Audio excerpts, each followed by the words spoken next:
Hello everyone, welcome to my UPSC. Rajasthan RPSC assistant professor की preparation करवा रहे हैं आपको। 2 टेस्ट ऑलरेडी कंप्लीट हो चुके हैं।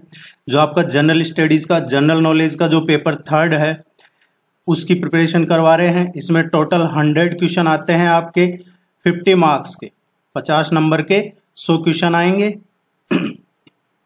इसकी रेगुलर तैयारी करवा रहे हैं। टेस्ट सीरीज अवेलेबल है। टेस्ट सीरीज हिंदी और इंग्लिश दोनों में अवेलेबल है जनरल स्टडीज पेपर के लिए। टेस्ट सीरीज का लिंक आपको वीडियो के नीचे डिस्क्रिप्शन में मिल जाएगा, कमेंट सेक्शन में मिल जाएगा, या फिर आप इस नंबर पे भी कांटेक्ट करके मैसेज करके टेस्ट सीरीज ज्वाइन कर सकते हैं।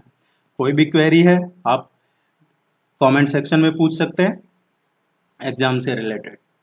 Let's begin. महादेवी वर्मा स्मृति सम्मान 2023 से किसे सम्मानित किया गया है?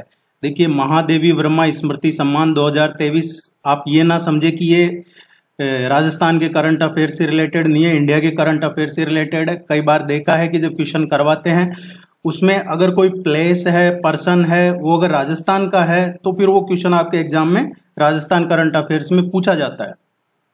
अभी रिसेंटली ये जो महादेवी वर्मा स्मृति सम्मान 2023 हुआ है, इसमें किसे सम्मानित किया गया है? महादेवी वर्मा है, इनको पद्म विभूषण मिला हुआ है। पद्म भूषण सम्मान से भी इनको अलंकृत किया गया है। लेखिका है, कवयित्री महादेवी वर्मा को सभी जानते हैं। इनकी स्मृति में ये सम्मान आयोजित किया जाता है। 2023 का जो सम्मान है ये मिला है डॉक्टर मीरा श्रीवास्तव। ये प्रोफेसर रही है, अभी तो रिटायर्ड हो चुकी है, लेकिन ये प्रोफेसर रही है। जो बीकानेर डिस्ट्रिक्ट है उसमें डूंगर कॉलेज है, वहाँ पे प्रोफेसर रही है। इनको ये अवार्ड मिला है। इस तरीके के क्वेश्चन आपके एग्जाम में पूछे जाते हैं। राजस्थान राज्य महिला आयोग के अध्यक्ष पद पर कौन आसीन नहीं रहा? इनमें से कौन, जो राजस्थान विमेन कमीशन है महिला आयोग, उसके चेयरमैन नहीं रही है? देखिए, जो राजस्थान महिला आयोग है इसकी स्थापना कब हुई है? यह एस्टैब्लिश हुआ है मई 15, 1999। 15 मई 1999 को इसकी स्थापना हुई थी राजस्थान राज्य महिला आयोग की। और इसकी जो पहली अध्यक्ष है, एग्जाम में ये भी पूछा जा सकता है कि इसकी आयोग की पहली अध्यक्ष, पहली चेयरमैन कौन रही है? श्रीमती कांता कथुरिया। कांता कथुरिया इसकी पहली अध्यक्ष रही है। और अभी प्रेजेंट में जो इसकी चेयरमैन कौन है राजस्थान महिला आयोग की? अभी प्रेजेंट में चेयरमैन है रेहाना रियाज चिश्ती। रेहाना रियाज चिश्ती ये अभी प्रेजेंट में इसकी चेयरमैन है। इसमें कांता कथुरिया, लाड कुमारी जैन, तारा भंडारी ये अध्यक्ष रही हुई है, इसकी चेयरमैन रही हुई है। गिरिजा व्यास, देखिए ये एमपी रही है, मेंबर ऑफ पार्लियामेंट, ये इसकी अध्यक्ष नहीं रही है। सी इसका करेक्ट आंसर होगा। आप चैनल को जरूर सब्सक्राइब कीजिएगा, उससे सपोर्ट रहेगा आपका और आपको भी रेगुलर नोटिफिकेशन मिलता रहेगा। निम्नलिखित में से सही उत्तर बताइए। सही कौन सा है? इनमें से सही मैच कौन सा कर रहा है वो आइडेंटिफाई करना है। ये पर्यटन स्थल है और ये किस जगह पे है ये मैच करना है। देखिए, जो दिलवाड़ा है, दिलवाड़ा में ये दिलवाड़ा जैन मंदिर पूछा जाता है कई बार एग्जाम में। दिलवाड़ा जैन मंदिर कहाँ पे है? ये सिरोही जिले में है दिलवाड़ा जैन मंदिर। माउंट आबू सुना होगा आपने, सिरोही जिले में ये वो भी। दिलवाड़ा जैन मंदिर भी यहीं पे है। नाथ द्वारा, श्रीनाथ जी का मंदिर है। नाथ द्वारा कहाँ पे है? ये राजसमंद जिले में पड़ता है नाथ द्वारा। भीनमाल है, भीनमाल जालोर डिस्ट्रिक्ट में है। भीनमाल ये काफी पुराना शहर है और यहाँ से एक क्वेश्चन और कई बार पूछ लिया जाता है भीनमाल से कि एकमात्र महालक्ष्मी मंदिर जो पूरे प्रदेश में प्रसिद्ध है, सबसे पुराना, वो कहाँ पे है? तो ये भीनमाल में ही है।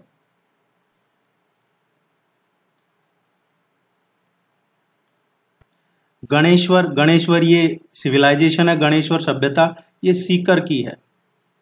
जैसे आहड़ हो गया वैसे गणेश्वर सिविलाइजेशन है ये, और ये गणेश्वर सीकर का है। ये एक्चुअली जो ताम्र युग की संस्कृति है वहां पे है, सीकर में। और सीकर में भी कई बार ये डायरेक्ट पूछ लिया जाता है कि जो गणेश्वर ताम्र युगीन संस्कृति है वो कहाँ, किससे एसोसिएटेड है। तो सीकर तो जिला है, लेकिन ये है नीम का थाना सीकर में। नदी पूछ ली जाती है कई बार गणेश्वर सभ्यता से रिलेटेड, तो ये कांतली रिवर है। कांतली रिवर के उद्गम पे ही ये सभ्यता है। तो इसका जो करेक्ट आंसर आएगा, फर्स्ट इसका करेक्ट आंसर होगा। राजस्थान विधानसभा के अध्यक्ष डॉक्टर सीपी जोशी को किस देश के हाईएस्ट सिविलियन अवार्ड से सम्मानित किया गया है? अभी रिसेंटली ये हाईएस्ट सिविलियन अवार्ड से इनको सम्मानित किया गया है। देखिए, अभी जो विधानसभा अध्यक्ष है राजस्थान की विधानसभा के, ये डॉक्टर सीपी जोशी हैं। अभी कौन सी वर्तमान में जो विधानसभा है, 15वीं विधानसभा, 15th जो विधानसभा है उसके अध्यक्ष है सीपी जोशी, कांग्रेस पार्टी से ही है। और ज्यादातर लोगों को पता होगा 2008 की बात है, 8 से और फिर 13 तक तो कांग्रेस की सरकार रही है, 13 से 18 बीजेपी रही है, 18 से अभी 23 में कांग्रेस चल रही है। तो 2008 में जब इलेक्शन हुए थे, जब सभी को ये लग रहा था कि कांग्रेस की सरकार आएगी तो सीपी जोशी राजस्थान के मुख्यमंत्री बनेंगे, लेकिन राजस्थान के मुख्यमंत्री गहलोत साहब बन गए।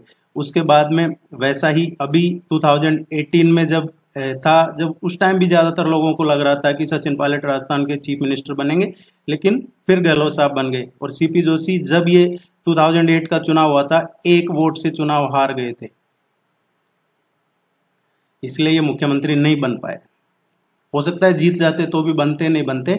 ये अवार्ड की बात करते हैं, ये सब इसलिए बताया था कि आपको क्वेश्चन अच्छे से याद रहेगा। आयरलैंड ने दिया है ये अवार्ड, आयरलैंड के टिपरेरी में ये समारोह हुआ था, वहां पे ये सम्मान इनको दिया गया है।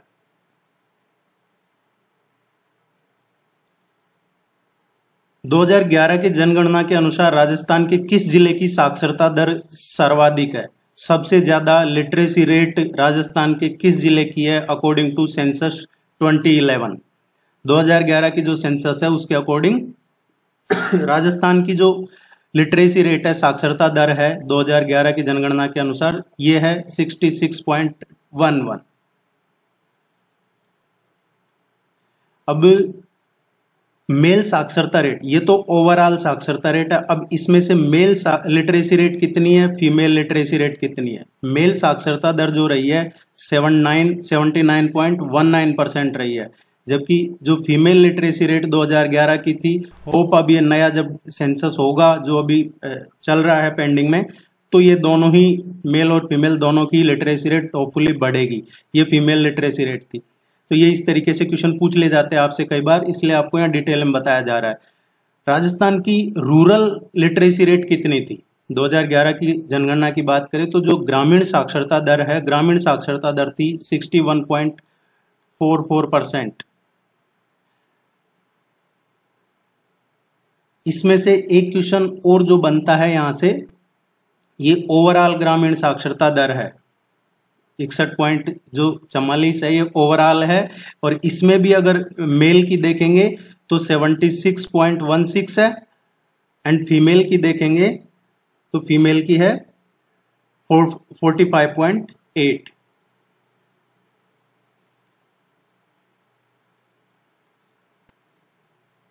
ये फीमेल के 2011 की जो सेंसस है उसके अकॉर्डिंग राजस्थान के टॉप 5 शहर कौन से हैं, टॉप 5 जिले जिनकी साक्षरता दर सबसे ज्यादा है? तो ये भी मैं आपको साथ में बता दूं, कोटा की साक्षरता दर सबसे ज्यादा है। तो इस क्वेश्चन का आंसर भी आपको क्लियर हो गया होगा कि कोटा की लिटरेसी रेट सबसे ज्यादा है। कोटा की लिटरेसी रेट कितनी है? 76.6।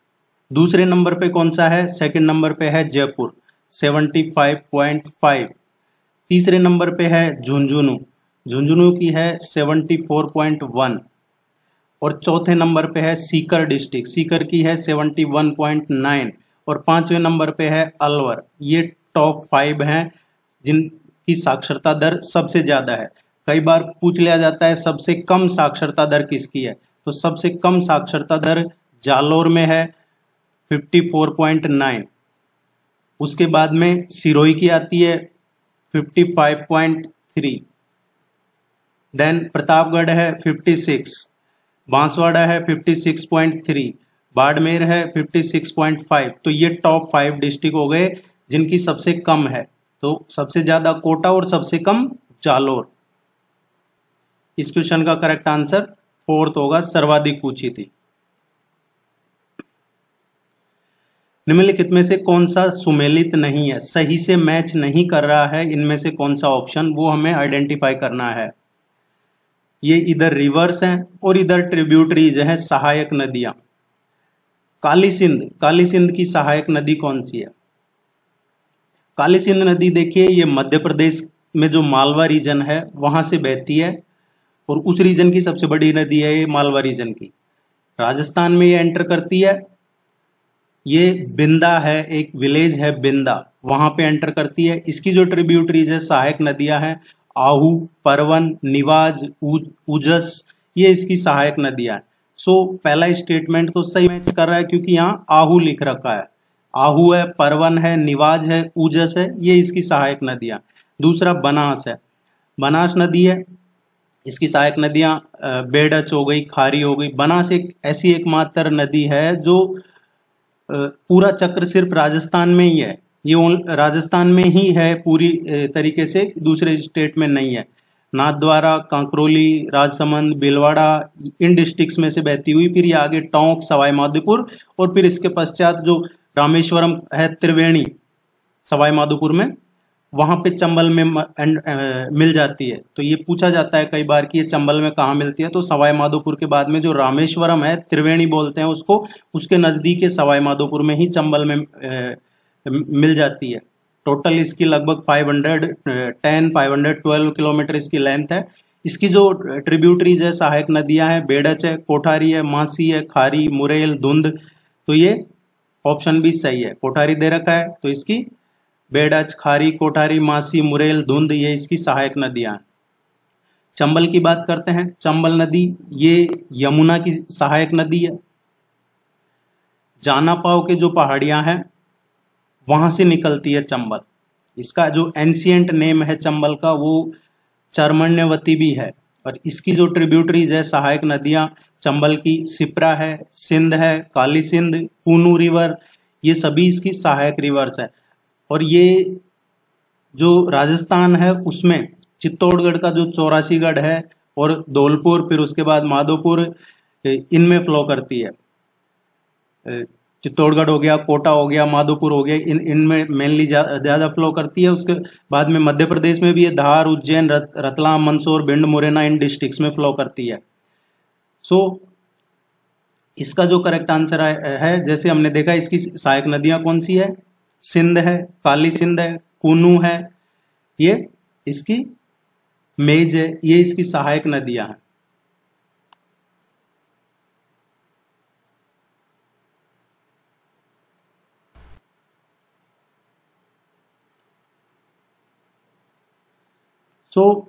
ये जो मेज है ये लेफ्ट बैंक ट्रिब्यूटरी है इसकी चंबल की। ये मांडलगढ़ भीलवाड़ा से निकलती है और फिर ये आगे जाके कोटा के पास में चंबल में मिल जाती है। लूणी नदी है पार्वती। देखिए जो पार्वती रिवर है, पार्वती रिवर चंबल की ट्रिब्यूटरी है, ना कि लूणी की। लूणी तो उधर डेजर्ट राजस्थान में फ्लो करती है, ये ज्यादा फिर कच्छ तक जाती है। पार्वती है ये चंबल की सहायक नदी है और ये विंध्याचल की पहाड़ियों से निकलती है, ग्वालियर में होते हुए फिर ये काली सिंध में मर्ज हो जाती है। तो ये मैचिंग सही नहीं है, 4th इसका करेक्ट आंसर होगा।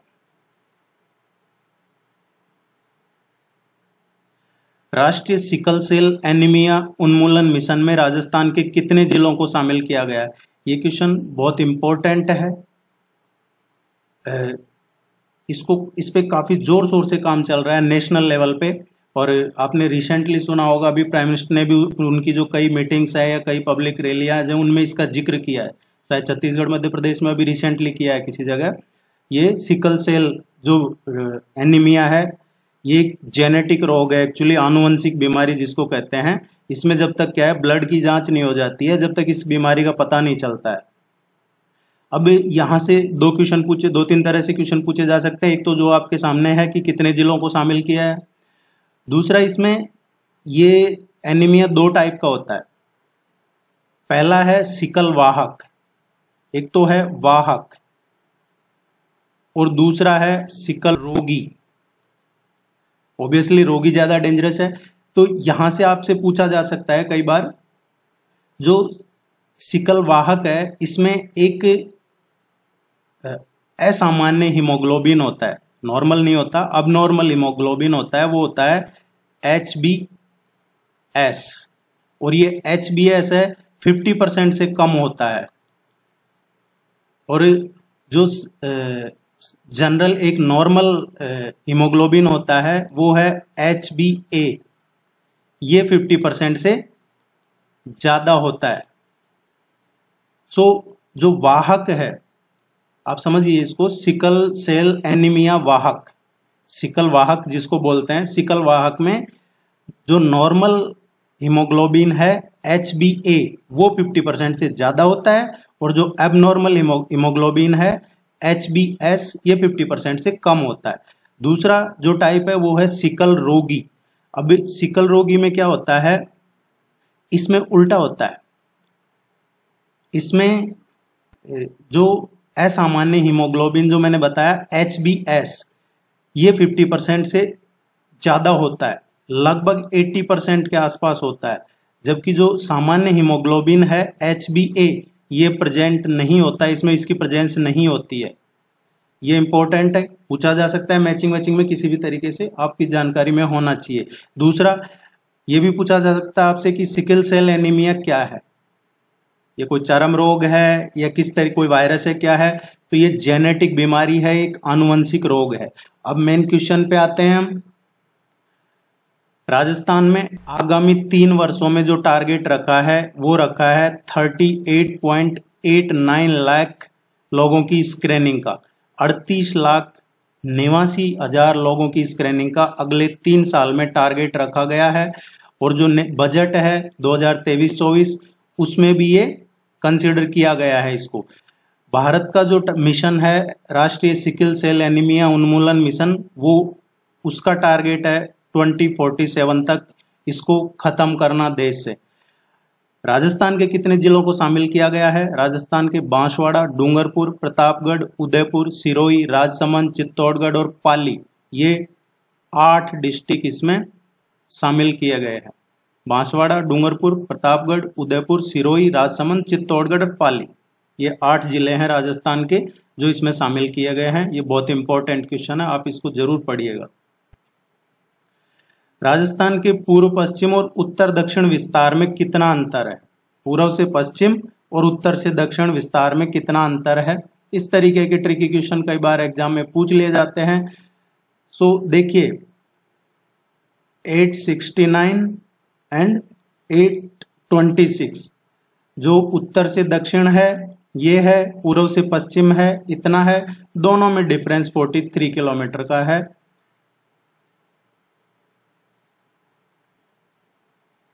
कौन सा युग्म गलत है? इनमें से इनकरेक्ट मैचिंग कौन सी है? गवर्नर का एक क्वेश्चन लगभग सभी एग्जाम्स में आता है, तो गवर्नर के बारे में आप पढ़िए, क्या अपॉइंटमेंट की, क्या एलिजिबिलिटी, क्या कंडीशन, सारा उनका टेन्योर, क्या पावर्स, ये सब जरूर पढ़िएगा, पार्डन पावर वगैरह।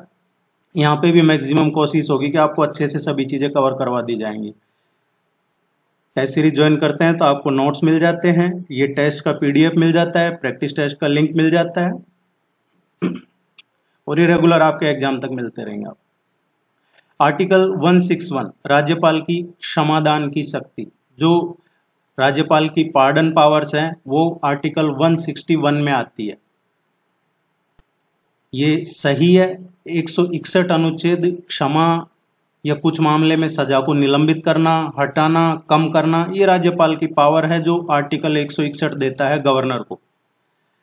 आर्टिकल 167 अनुच्छेद 167 चीफ मिनिस्टर के क्या कर्तव्य है, मुख्यमंत्री के कर्तव्य। बिल्कुल राज्यपाल को सूचना देने जैसा कर्तव्य हो गया। एक इस तरीके के कई कर्तव्य जो चीफ मिनिस्टर के हैं वो आर्टिकल 167 में आते हैं।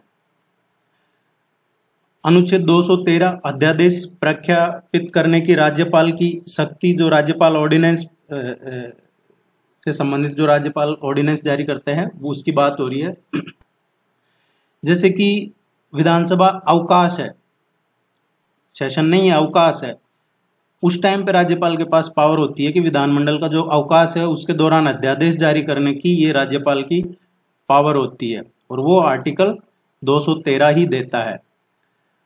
आर्टिकल 165 राज्यपाल का विशेष अभिभाषण, जो राज्यपाल का अभिभाषण होता है वो आर्टिकल 165 में नहीं होता, ये होता है, ये पावर है, ये मेंशन है आर्टिकल 176 में। अनुच्छेद 176 में लिखा है कि राज्यपाल का एक विशेष अभिभाषण हो। आर्टिकल फिर ये 165 क्या है? आर्टिकल 165 है कि राज्य के लिए एक महाअधिवक्ता हो, राज्य के लिए महाअधिवक्ता हो, यह आर्टिकल 165 में है। तो गलत पूछा था, डी गलत है, डी इसका करेक्ट आंसर होगा। राजस्थान के पचपदरा रिफाइनरी में होने वाले आयोजन को क्या नाम दिया गया है? अभी रिसेंटली राजस्थान के जो पचपदरा रिफाइनरी है, पेट्रोलियम केमिकल, ये पेट्रोलियम रिफाइनरी, इसमें देखिए कई तरीके से क्वेश्चन पूछे जाते हैं, इसके लगभग सभी एग्जाम्स में आते हैं। पचपदरा रिफाइनरी है, इसको राजस्थान रिफाइनरी और पेट्रोकेमिकल्स कॉम्प्लेक्स परियोजना RRP इस नाम से भी जानते हैं। हिंदुस्तान पेट्रोलियम है HPCL, Hindustan petroleum corporation limited, ये इसका 74% हिस्सा है इसमें HPCL का। और जो स्टेट गवर्नमेंट है, राजस्थान गवर्नमेंट है, उसका इसमें 26% शेयर है। ये अब ये जो परियोजना है इसमें जो आयोजन किया है रिसेंटली उसका क्या नाम दिया गया है? ए इसका करेक्ट आंसर है, बाबुल की परियां, ये इसका नाम दिया गया है।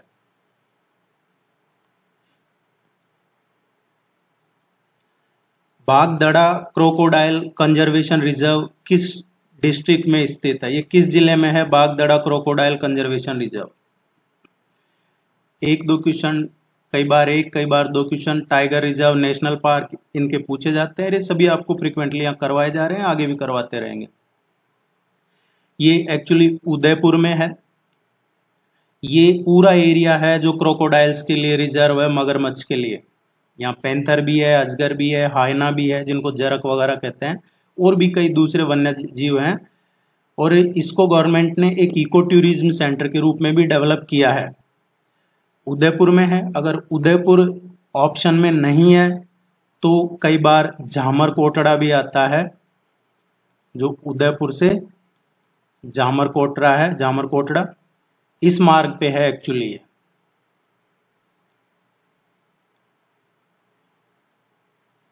अलाउद्दीन खिलजी ने 1311 में जालोर को जीतकर उसका क्या नाम रखा था? अलाउद्दीन खिलजी ने, देखिए 1311 में क्या था कि जो कानड़ देव थे उनकी वो मृत्यु हो गई थी। उसके बाद से ही जालोर में जो चौहान डायनेस्टी थी वो पतन हो गया था 1311 में। और उसके बाद पे ही अलाउद्दीन खिलजी ने इस पे अटैक किया जालोर पे, और इसका नाम रख दिया जलालाबाद।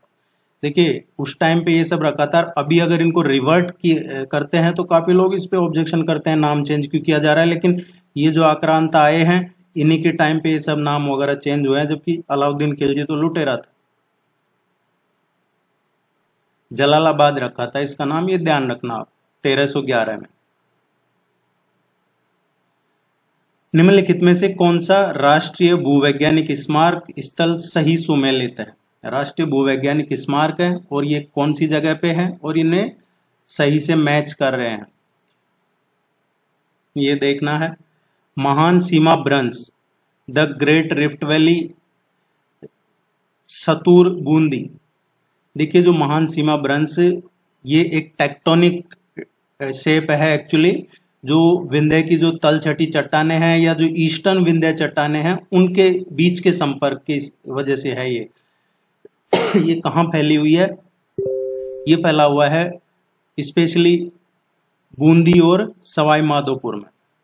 बूंदी एंड जो सवाई माधोपुर डिस्ट्रिक्ट है, बूंदी सवाई माधोपुर, इनमें फैला हुआ है ये पूछा जाता है कई बार एग्जाम में, तो आप ध्यान रखिएगा। महान सीमा भ्रंश बूंदी और सवाई माधोपुर। सेंद्रा ग्रेनाइट है, ये राजस्थान में है, जैसलमेर में नहीं है। ये कहाँ पे है? पाली जिले में है actually.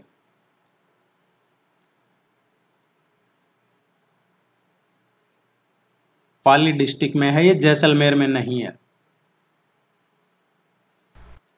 अक्कलवुड fossil park, अक्कलवुड fossil park है, ये भारत का एक राष्ट्रीय भूवैज्ञानिक स्मारक है और ये जोधपुर मंडौर में नहीं है, ये जैसलमेर में है। ये कई बार एग्जाम में पूछा गया है कि अक्कलवुड फॉसिल पार्क कहाँ है, तो ये जैसलमेर में है। और ये एक बायोडाइवर्सिटी हेरिटेज भी है, जैव विविधता जो विरासत स्थल वो भी है।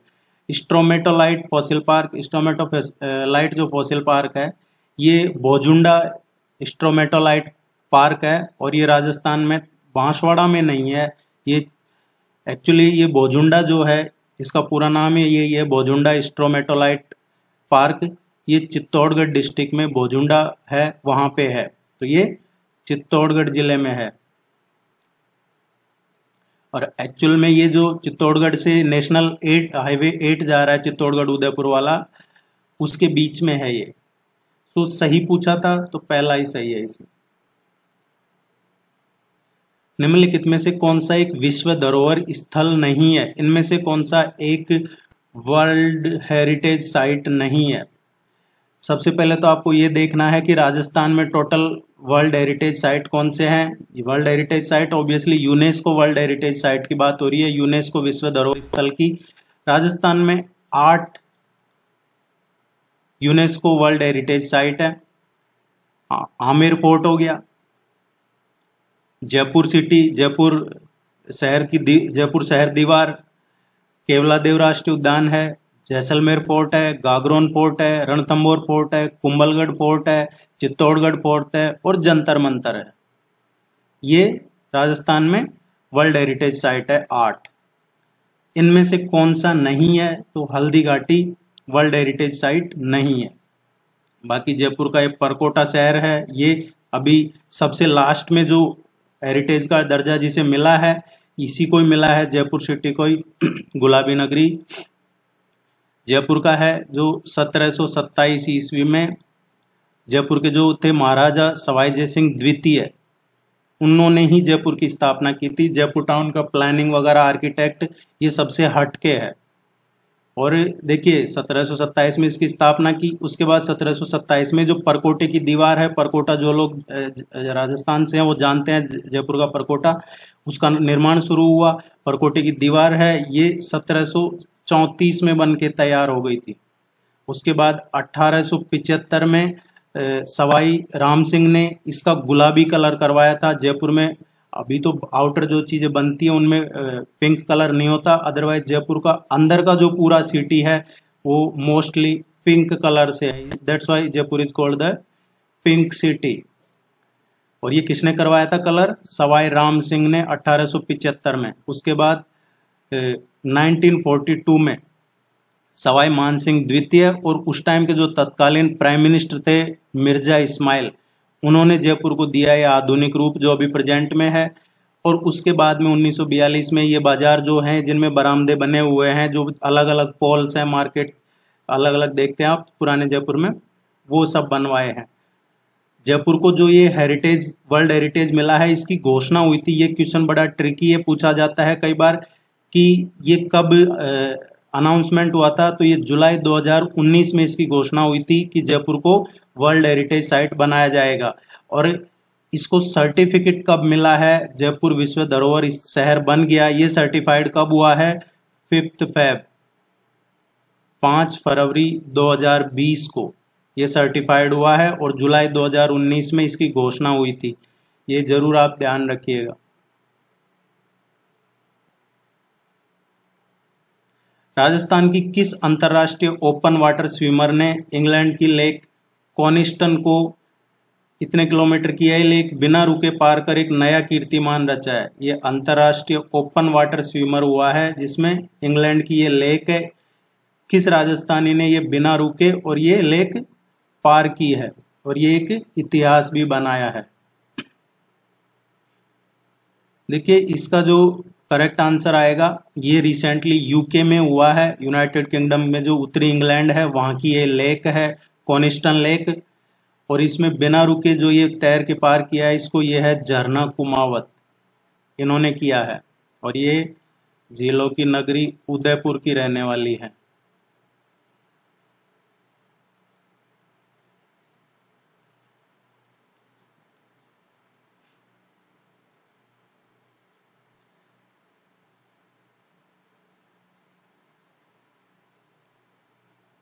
तेरह ताली नृत्य में किस लोक देवता का यशोगान किया जाता है? जो तेरह ताली नृत्य है उसमें कौन से जो लोक देवता हैं, फोक गॉड जो बोले जाते हैं, folk god and goddess of state या folk god and goddess of Rajasthan, लोक देवी देवता राजस्थान के, इसमें से किस लोक देवता का यशोगान किया जाता है? तेरह ताली ये डांस होता है, डांस फॉर्म है ये। देखिए इस क्वेश्चन को करने से पहले थोड़ा सा कुछ क्लियर कर लेते हैं, जो आपके एग्जाम में एक क्वेश्चन यहां से आपका क्लियर हो जाएगा।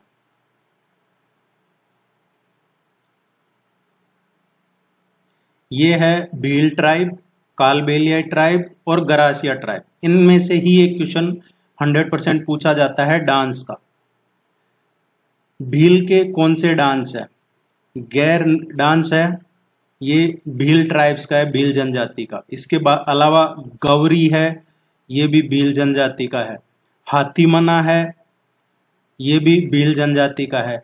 इसके अलावा ये द्विचाकरी है, ये भी भील जनजाति का है। और एक है नेजा है, ये भी भील जनजाति का है। ये 5 इंपॉर्टेंट डांस हैं भील जनजाति के जो आपको याद रखने हैं।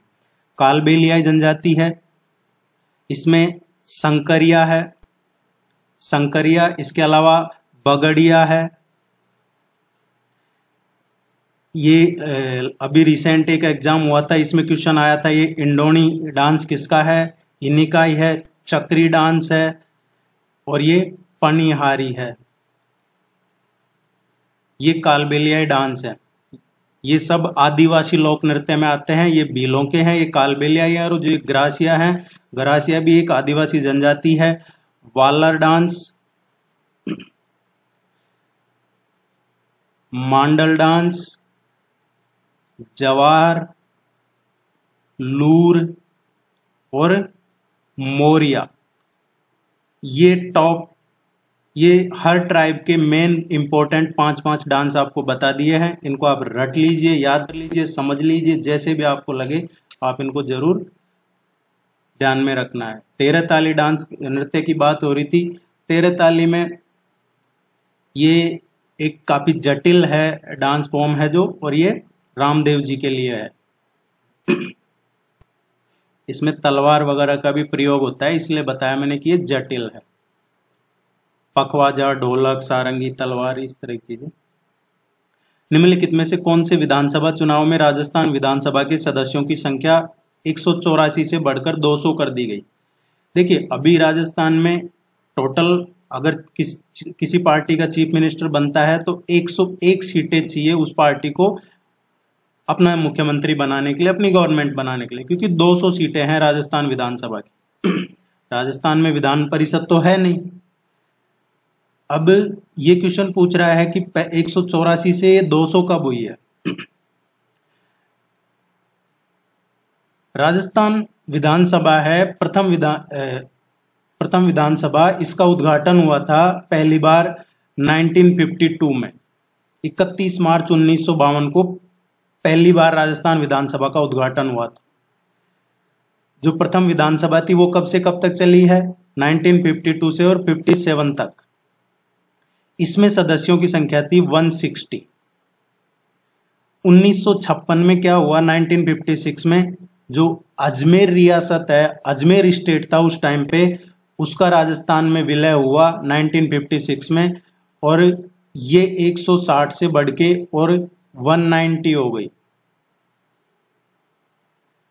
ये बढ़ गई थी।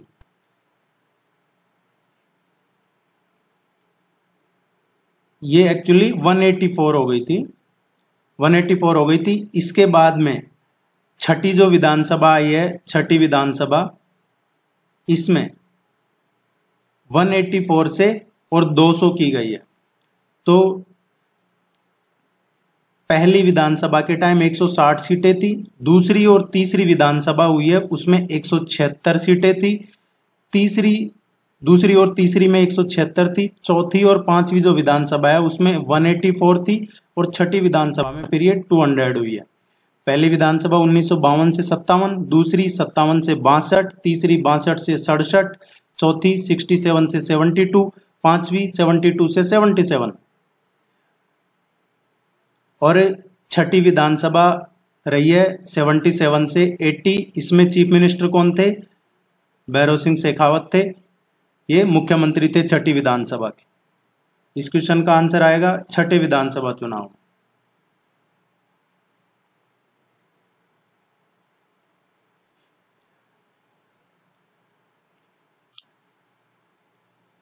राजस्थान की निम्न पर्वत श्रेणियों को ऊंचाई के बढ़ते क्रम में व्यवस्थित कीजिए। ऊंचाई के बढ़ते क्रम में व्यवस्थित करना है इनको। तो बढ़ता क्रम क्या है कि सबसे कम, देन उससे ज्यादा, देन उससे ज्यादा, देन उससे ज्यादा, ये बढ़ता क्रम बोला जाता है। सो इन चारों में सबसे कम किसकी है? देखिए ये चार दे रखी है। तारागढ़ से लेते हैं। तारागढ़ है, ये 870 मीटर इसकी हाइट है और ये अजमेर में है।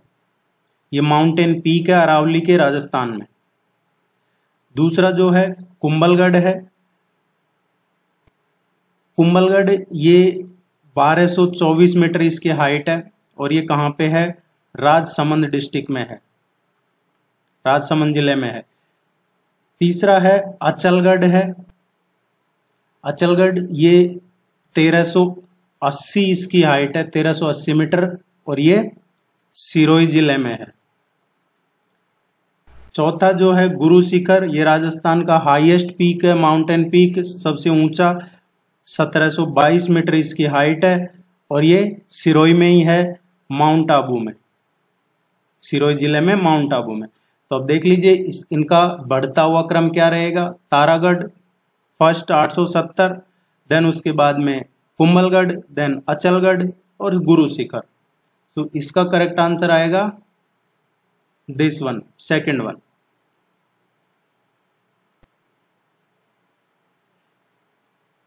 ये जो कुंभलगढ़ है, चाइना की दीवार के बाद में ये इसकी जो दीवार है वो एक काफी ग्रेट वॉल कहा जाता है। चीन की दीवार के बाद में दूसरे नंबर की यही है, कुंभलगढ़ की दीवार। भारत की महान दीवार कहा जाता है इसको।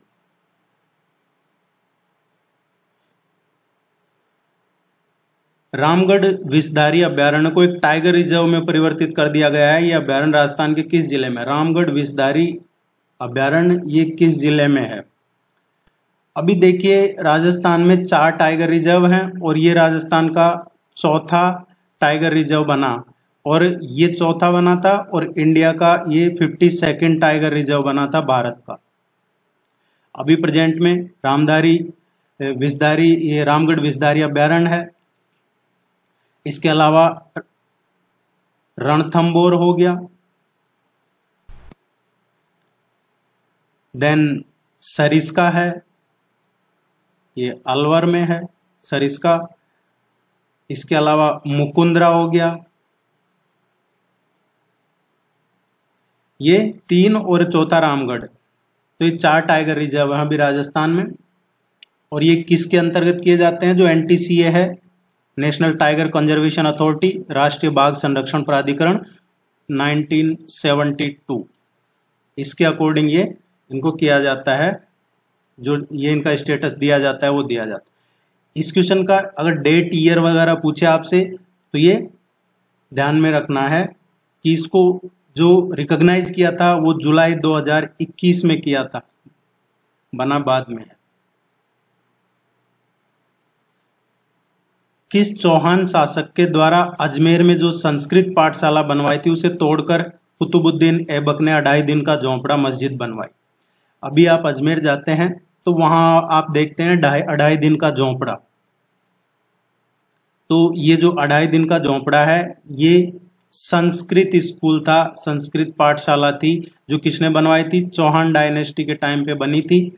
और ये जो विग्रहराज फोर्थ थे, विग्रहराज फोर्थ मतलब बीसल देव,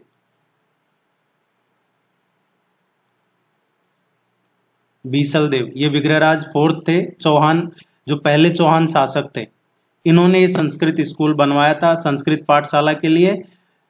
जो मोहम्मद गोरी था उसका गवर्नर था ये कुतुबुद्दीन ऐबक।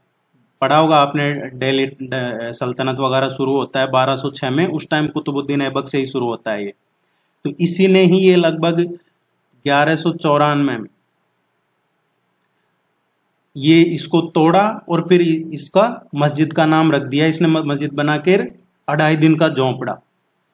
और ये इसका जो मेन गेट है, जो ये 2.5 दिन का झोंपड़ा है, इसका जो मेन गेट है उसके लेफ्ट साइड में संगमरमर का एक शिलालेख है, उस पे बाकायदा ये लिखा हुआ है संस्कृत में, ये उल्लेख है कि ये पहले एक संस्कृत स्कूल था, ये बाकायदा इस पे लिखा हुआ है। तो इसका जो करेक्ट आंसर आएगा ये 3rd आएगा।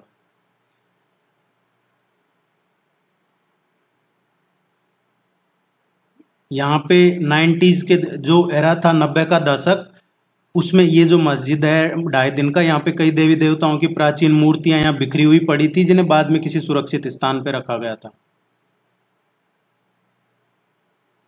आप टेस्ट सीरीज जरूर ज्वाइन कर लीजिएगा। कई बार आप पूछते हैं टेस्ट सीरीज कैसे ज्वाइन करनी है, आप वेबसाइट पे जाके चेक कर सकते हैं, आपको डिस्क्रिप्शन में मिल जाएगा लिंक, कमेंट सेक्शन में मिल जाएगा, इस नंबर पे भी आप मैसेज करके कांटेक्ट करके ज्वाइन कर सकते हैं। विश्व का सबसे बड़ा सौर ऊर्जा पार्क बड़ला कहाँ पे अवस्थित है? पूरे वर्ल्ड का सबसे बड़ा जो सोलर पार्क है ये किस जगह पे है?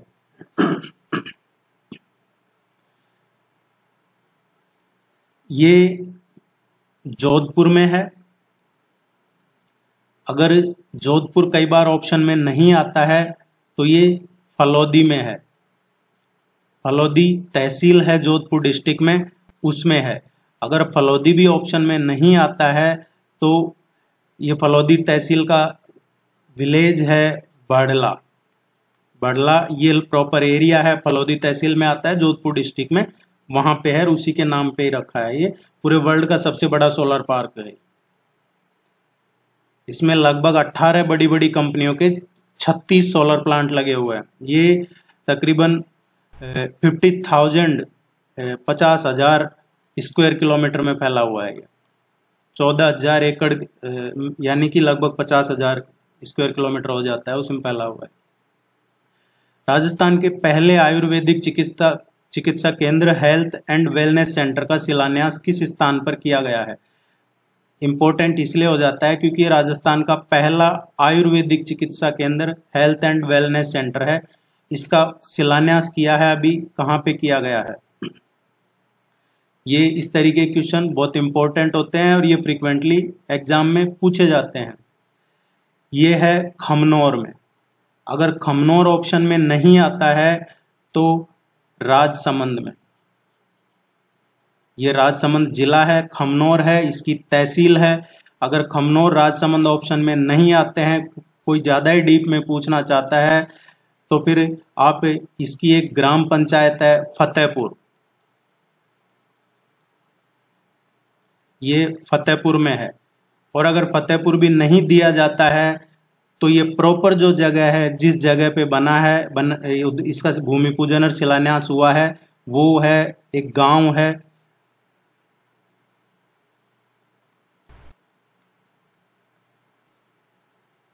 बिल्ली की बागल। ये ध्यान रखना। तो आपको किसी भी तरीके से पूछा जा सकता है, ये क्वेश्चन पूछा जाने के चांसेज है एग्जाम में, आने वाले तमाम एग्जाम्स में। पहला आयुर्वेदिक चिकित्सा सेंटर राजस्थान का, ये राजसमंद में है, तहसील खमनौर है, ग्राम पंचायत फतेहपुर है, प्रॉपर गांव है बिल्ली का बागल। मूसी रानी की छतरी कहाँ स्थित है?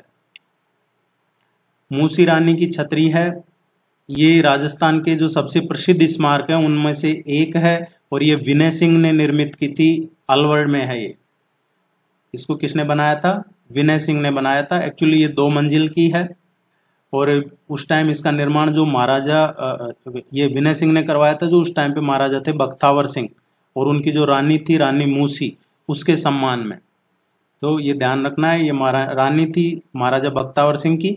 कब बनवाया था? 1815 में।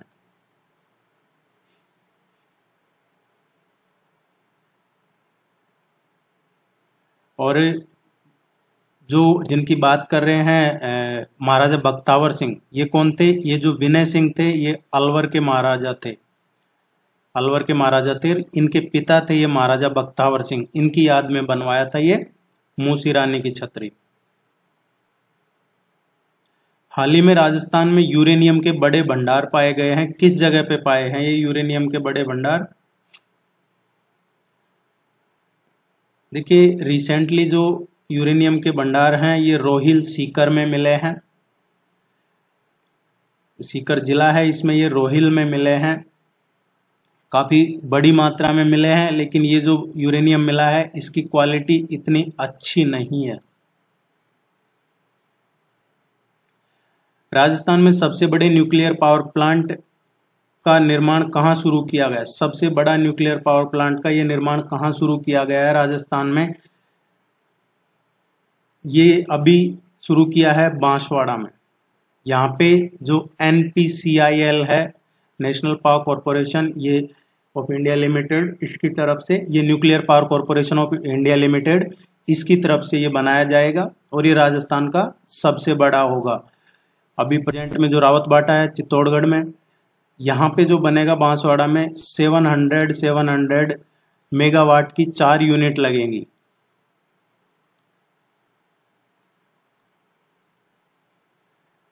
और ये इंडिजीनियस टेक्नोलॉजी पे बेस्ड होगा, जिसको बोलते हैं हम स्वदेशी निर्मित होगा। ये बांसवाड़ा है, इसके बारे में पता होगा, पढ़ना जरूर। इसकी स्थापना की थी बांसिया भील ने, और ये इसको 100 द्वीपों का शहर भी कहा जाता है यहाँ, क्योंकि यहाँ पे जो माही रिवर है वहाँ पे बहुत सारे आइलैंड हैं। 100 द्वीपों का शहर इसी को कहा जाता है, बांसवाड़ा को।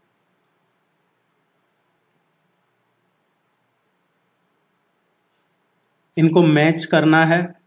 ये राम स्नेही संप्रदाय की शाखा है, और ये किसने स्थापना की? डायरेक्ट क्वेश्चन भी पूछ लिया जाता है कई बार कि सिंगथल राम स्नेही संप्रदाय की स्थापना किसने की, शाहपुरा संप्रदाय राम स्नेही संप्रदाय की स्थापना किसने की। इसलिए ये आपको एक बार में ही क्लियर करवाने के लिए ये क्वेश्चन करवाया है यहाँ पे, ताकि एक साथ क्लियर हो जाएगा आपके। राम स्नेही संप्रदाय का एक क्वेश्चन पूछा जाता है।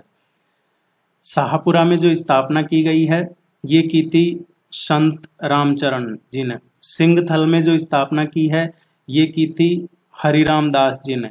खेड़ापा में जो स्थापना हुई है ये संत दरियाव जी ने की है, और रेण में जो की है संत रामदास जी ने की है। ये सभी राम स्नेही संप्रदाय की शाखा हैं, और ये इन्होंने स्थापना करने वाले हैं। तो ये आप नाम जरूर ध्यान रखिएगा, किस जगह पे किसने स्थापना की है, ये मोस्टली एग्जाम्स में पूछा जाता है।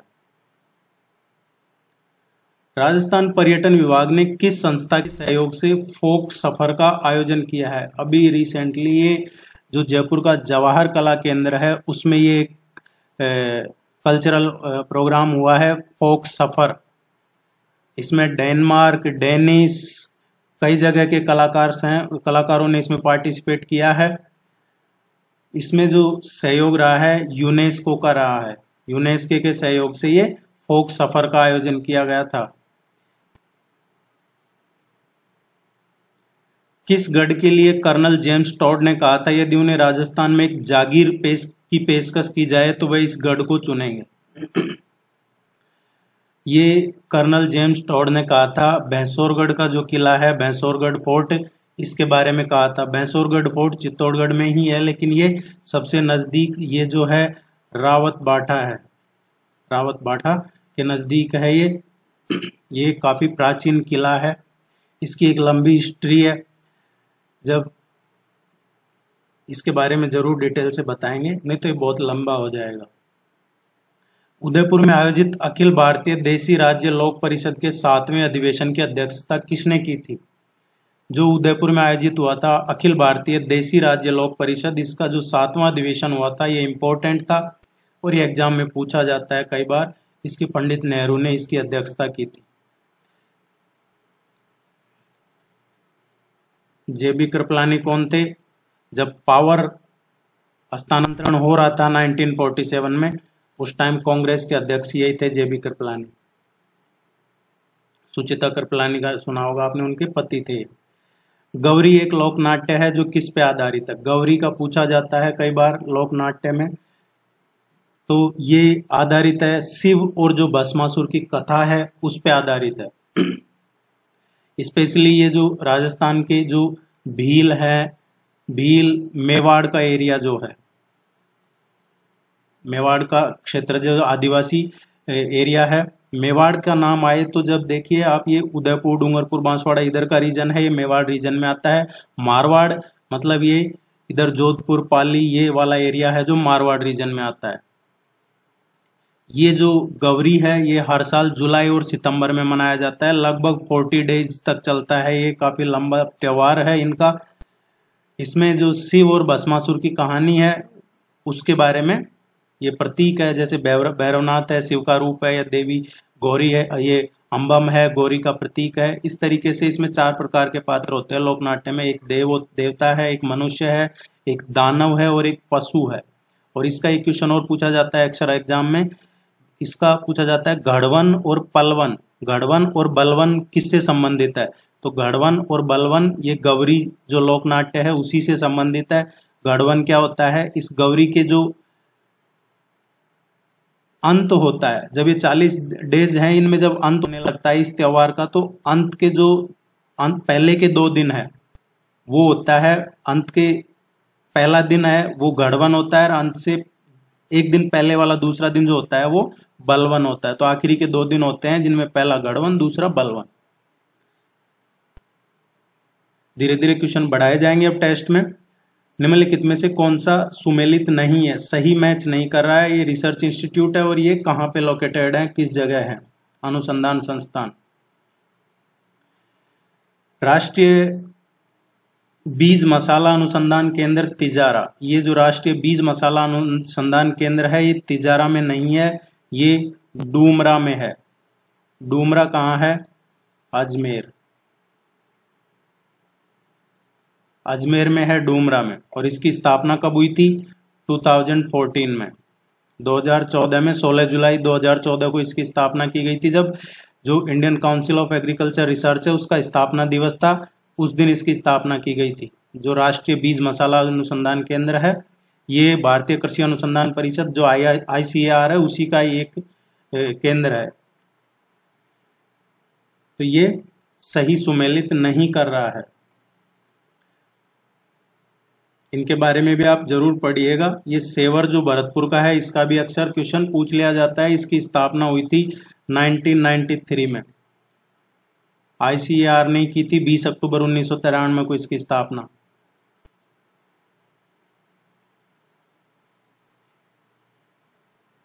राजस्थान के रीति रिवाजों में मौसर किसे कहा जाता है?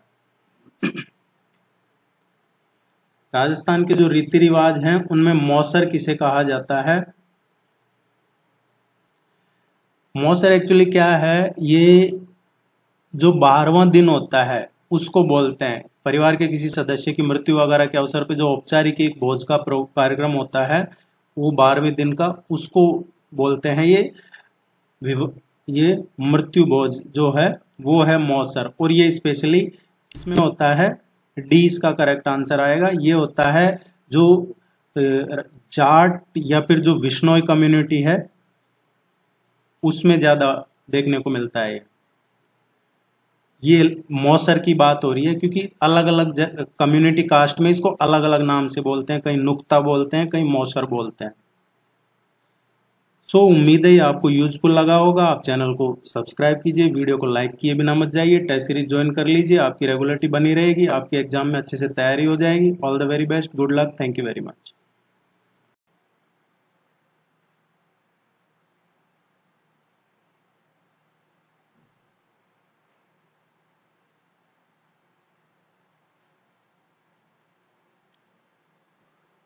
Hello everyone, welcome to my UPSC. RPSC assistant professor की रेगुलर प्रिपरेशन करवा रहे थे। 3 टेस्ट ऑलरेडी कंप्लीट हो चुके हैं, चौथा टेस्ट हम डिस्कस करेंगे आज। बीच में 1 वीक का जरूर थोड़ा हेल्थ इश्यू की वजह से गैप आ गया। उम्मीद है अभी रेगुलर करवाएंगे हम। अगर आपने टेस्ट सीरीज ज्वाइन नहीं की है तो टेस्ट सीरीज इस नंबर पे आप कांटेक्ट करके ज्वाइन कर सकते हैं। कमेंट सेक्शन में लिंक मिल जाएगा, वीडियो के नीचे डिस्क्रिप्शन में लिंक मिल जाएगा आपको, या फिर आप हमारी वेबसाइट पे जाके भी टेस्ट सीरीज ज्वाइन कर सकते हैं। टेस्ट सीरीज हिंदी और इंग्लिश दोनों में अवेलेबल है और ये आपके एग्जाम तक करवाई जाएगी। ये कोर्स आपके एग्जाम तक वैलिड रहेगा। कोई भी क्वेरी है आप जरूर पूछिएगा। Let's begin. जल्दी ही आपको है जो इसका असिस्टेंट प्रोफेसर का जनरल स्टडीज ऑफ राजस्थान की जो हमारी बुक है उसका 3rd एडिशन आपको देखने को मिलेगा। अभी होपफुली इस मंथ के लास्ट तक पब्लिश हो जाएगा। और वो उसमें ना सिर्फ स्टडी नोट्स, स्टडी मटेरियल है, बल्कि सफिशिएंट प्रैक्टिस क्वेश्चन भी है। और प्रैक्टिस क्वेश्चन वो नहीं है कि कहीं से कोई एग्जाम में आए हैं ऑलरेडी, वैसा नहीं है। सब्जेक्ट वाइज जो क्वेश्चन मोस्ट प्रोबेबली जो क्वेश्चन इंपॉर्टेंट बन सकते हैं वो सब्जेक्ट वाइज बनाए हैं। 2 एडिशन उसके ऑलरेडी आ चुके थे, तीसरा एडिशन अब आने वाला है। राजस्थान के प्रतीक चिन्ह में से कौन सा सुमेलित नहीं है? ये स्टेट सिंबल है, इनमें से मिसमैच कौन सा कर रहा है वो आइडेंटिफाई करना है। आप चैनल को जरूर सब्सक्राइब कीजिएगा ताकि आपको रेगुलर नोटिफिकेशन मिलता रहेगा। स्टेट ट्री खेजड़ी, ये सही है। जो स्टेट फ्लावर है रोहिड़ा का फूल, ये सही है। राज्य पशु चिंकारा और ऊंट, ये भी सही है। राज्य पक्षी मोर, ये सही नहीं है क्योंकि राजस्थान का जो राज्य पक्षी है वो है great Indian bustard. Great Indian bustard जिसको गोडावण कहते हैं, वो राजस्थान का राज्य पक्षी है। इसके अलावा भी कई और सिंबल हैं, जैसे स्टेट ये राज्य गीत कौन सा है, केसरिया बालम। डांस कौन सा है, राजस्थान का राज्य नृत्य पूछा जाता है एग्जाम में कई बार, घूमर है। शास्त्रीय नृत्य कौन सा है, कथक है। और राजस्थान का स्टेट जो स्पोर्ट है, खेल कौन सा है, राज्य खेल बास्केटबॉल है। ये जो गोडावण है इसको 1981 में राज्य पक्षी घोषित किया गया था। और कई बार एक क्वेश्चन पूछ लिया जाता है कि सबसे ज्यादा ये कहाँ पाए जाते हैं, तो जैसलमेर का जो मरु उद्यान है, 12 में भी सोरसन में पाए जाते हैं। अजमेर का जो सोकलिया एरिया है वहां पे पाए जाते हैं।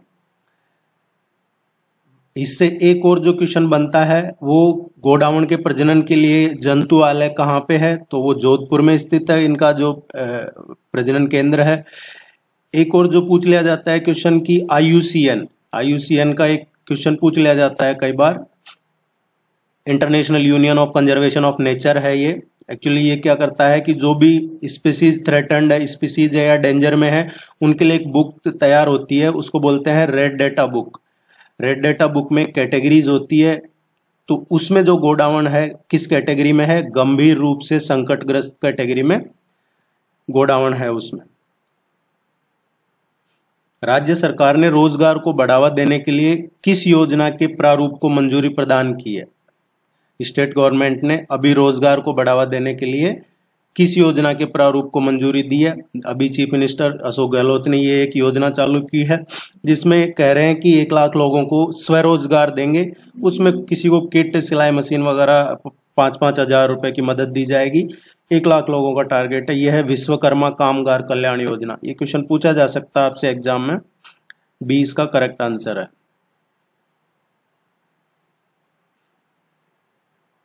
रामगढ़ कुंजी सुवास संरक्षण रिजर्व किस जिले में स्थित है? ये आप इंपॉर्टेंट क्वेश्चन है। देखिए जो भी क्वेश्चन करवाए जा रहे हैं वो मोस्ट इंपॉर्टेंट जो पॉसिबली आपके एग्जाम के लिए है वही आप according to the syllabus. Ramgarh कुंजी सुवास संरक्षण रिजर्व है, ये राजस्थान का अभी लेटेस्ट 22वां संरक्षित क्षेत्र घोषित किया गया है। 22वां संरक्षित क्षेत्र इसी को घोषित किया गया है।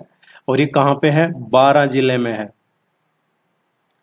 इससे पहले 21वां कौन सा था? 21वां आमागढ़ में, जो झालाना आमागढ़ में है कंजर्वेशन एरिया, उसको घोषित किया गया था। जयपुर में है। जयपुर में कहा? जालाना आमागढ़। और जो 20वां था वो सिरोही का घोषित किया गया था, वाड़ा खेड़ा। और 19वां जो कंजर्वेशन था वो बागदड़ा क्रोकोडाइल उदयपुर को किया गया था। आप टेस्ट सीरीज ज्वाइन करते हैं, सारी लिस्ट पीडीएफ वगैरह प्रैक्टिस टेस्ट नोट सब कंप्लीट आपको मिल जाते हैं टेस्ट सीरीज में। मारवाड़ हितकारिणी सभा का गठन किसने किया था? मारवाड़ हितकारिणी सभा है, इसकी स्थापना हुई थी 1921 में। 1921 में इसकी स्थापना की गई थी। इसकी देखिए 2 बुक काफी चर्चा में रही है जो प्रकाशित की थी इन्होंने। एक्चुअली जो एडमिनिस्ट्रेशन था उसको क्रिटिसाइज करने के लिए ये बुक पब्लिश हुई थी। ये इसका गठन किया था जयनारायण व्यास ने। मारवाड़ हितकारिणी सभा का 1921 में जयनारायण व्यास ने इसकी स्थापना की थी। और ये 2 बुक हैं जो कई बार पूछ लिया जाता है, और इन बुक्स की वजह से ही बाद में जयनारायण व्यास और जो आनंदराज सुराणा है उनको बंदी बना के और सरकार ने दमन चक्र चलाया था। 2 बुक वो मारवाड़ की अवस्था है एक तो, और दूसरा पूछा जाता है कि ये बुक किनकी है, तो पोपाबाई की पॉल और मारवाड़ की अवस्था, ये 2 बुक इन्हीं की है। निम्नलिखित में से वह जिला जहां 3 नदियों का संगम होता है, इनमें से कौन सा जिला है जहां 3 नदियों का संगम होता है? और ये काफी फेमस प्लेस है, अक्सर एग्जाम में पूछा जाता है इससे रिलेटेड क्वेश्चन। जो 3 नदियों का संगम है वो है बेणेश्वर धाम। बेणेश्वर धाम में 3 नदियों का संगम होता है, और यहाँ पे बेणेश्वर मेला भी लगता है। कई बार पूछा जाता है बेणेश्वर मेला कहाँ लगता है? जो माघ शुक्ल पूर्णिमा के अवसर पे यहाँ बेणेश्वर मेला लगता है, और 3 नदियों का संगम भी यहीं होता है, सोन, माही और जाखम। ये 3 नदियों का संगम है, यहाँ होता है बेणेश्वर धाम डूंगरपुर में। और इसको दूसरे तरीके से पूछ लिया जाता है कि राजस्थान का कुंभ या राजस्थान में आदिवासियों का जो महाकुंभ है वो कहाँ पे होता है? तो वो यही बेणेश्वर धाम डूंगरपुर में।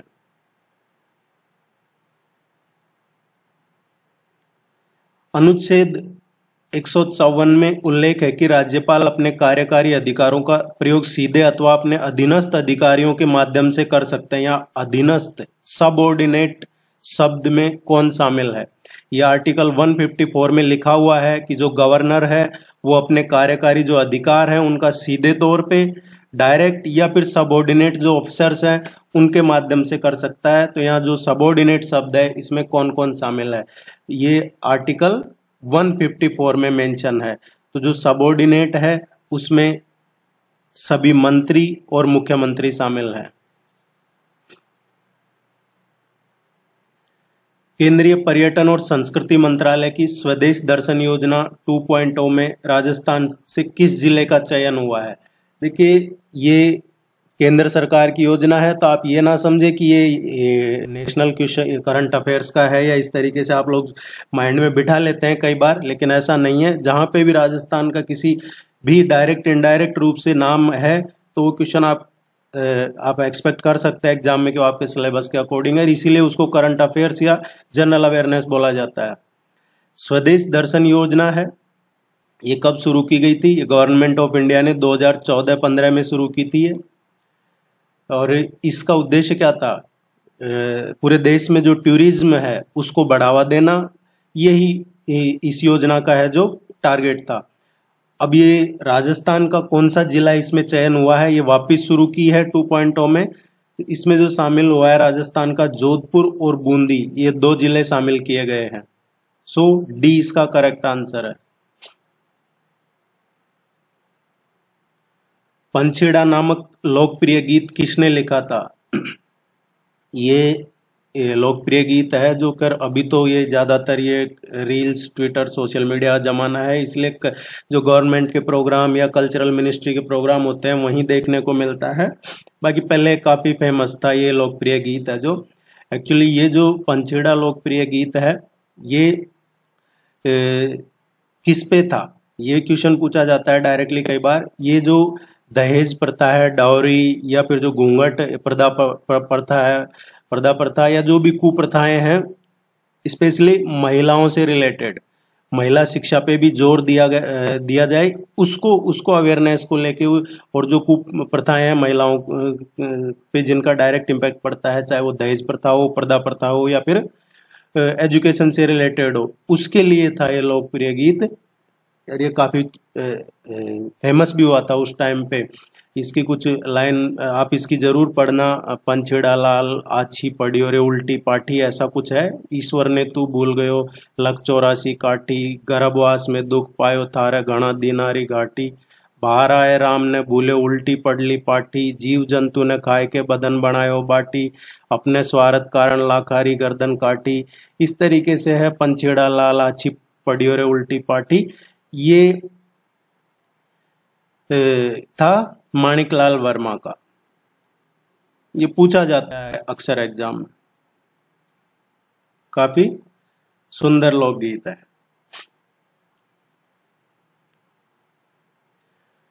राजस्थान के किस जिले से कर्क रेखा गुजरती है? ट्रॉपिक ऑफ कैंसर की बात हो रही है। ये राजस्थान के किस जिले से गुजरती है? ट्रॉपिक ऑफ कैंसर इंडिया में 8 स्टेट से गुजरती है, उनमें से राजस्थान भी एक है। भारत में कर्क रेखा 8 राज्यों से होकर गुजरती है। उसमें गुजरात है, राजस्थान है, मध्य प्रदेश है, छत्तीसगढ़ है, झारखंड, पश्चिम बंगाल, त्रिपुरा एंड देन मिजोरम। अब राजस्थान में ट्रॉपिक ऑफ कैंसर का जो क्वेश्चन पूछा जाता है, राजस्थान में सूर्य की लंबवत किरणें केवल इनमें से किस जिले में पड़ती है? तो वो जिला है बांसवाड़ा। 21 जून को सूर्य की किरणें कर्क रेखा पे लंबवत पड़ती है, कुशलगढ़ बांसवाड़ा में। गंगानगर में सूर्य की किरणें सर्वाधिक तिरछी और बांसवाड़ा में सूर्य की किरणें सर्वाधिक सीधी। सीधी तो बांसवाड़ा में, और सबसे ज्यादा जो टेढ़ी है, तिरछी कहें, वो गंगानगर में पड़ती है। इसी क्वेश्चन का आंसर भी यही है कि कर्क रेखा की इनमें से किस जिले से होकर गुजरती है? तो कर्क रेखा एक तो बांसवाड़ा से होकर गुजरती है। अब कुछ लोग कंफ्यूज हो रहे होंगे कि डूंगरपुर नहीं है, तो कर्क रेखा डूंगरपुर और बांसवाड़ा राजस्थान में 2 जिले हैं, वहां से होकर गुजरती है। डूंगरपुर में है ये चिखली गांव है वहां से, और बांसवाड़ा जिले में है कुशलगढ़ तहसील, वहां से ये गुजरती है। राजस्थान में कर्क रेखा की जो लंबाई है टोटल, ये लगभग 26 किलोमीटर है। 2 चीज ध्यान रखनी है, बांसवाड़ा और डूंगरपुर जिले, डूंगरपुर का चिखली गांव और बांसवाड़ा में कुशलगढ़ तहसील। आप चैनल को सब्सक्राइब जरूर कीजिएगा, इससे सपोर्ट बना रहेगा और आपको रेगुलर अपडेट्स मिलते रहेंगे। आपके एग्जाम से रिलेटेड कंप्लीट आपको पढ़ाया जाएगा और प्रैक्टिस भी करवाई जाएगी। आप टेस्ट सीरीज ज्वाइन करते हैं तो आपको स्टडी मटेरियल भी मिल जाता है कंप्लीट, इंक्लूडिंग करंट अफेयर्स।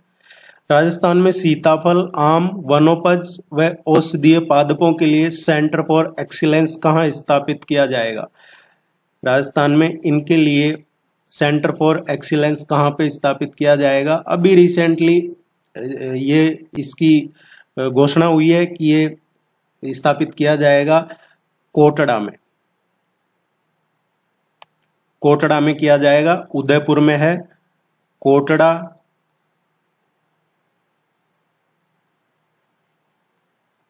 वहां पे ये तहसील है, यहां किया जाएगा, कोटड़ा उदयपुर में।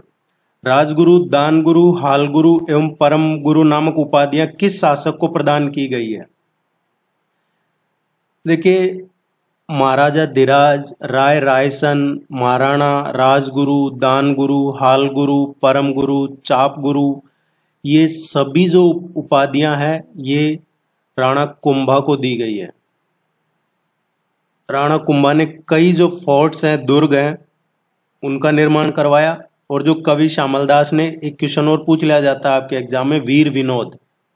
वीर विनोद किसकी रचना है? कवि श्यामलदास ने की रचना है वीर विनोद।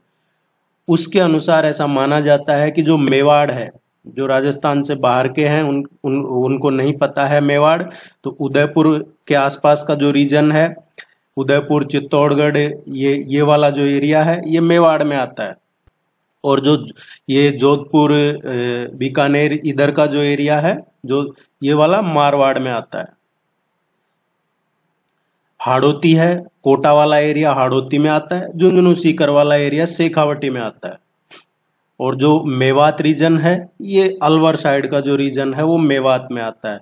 बात कर रहे थे हम ये वीर विनोद की, तो वीर विनोद इसकी कवि श्यामल दास की रचना है।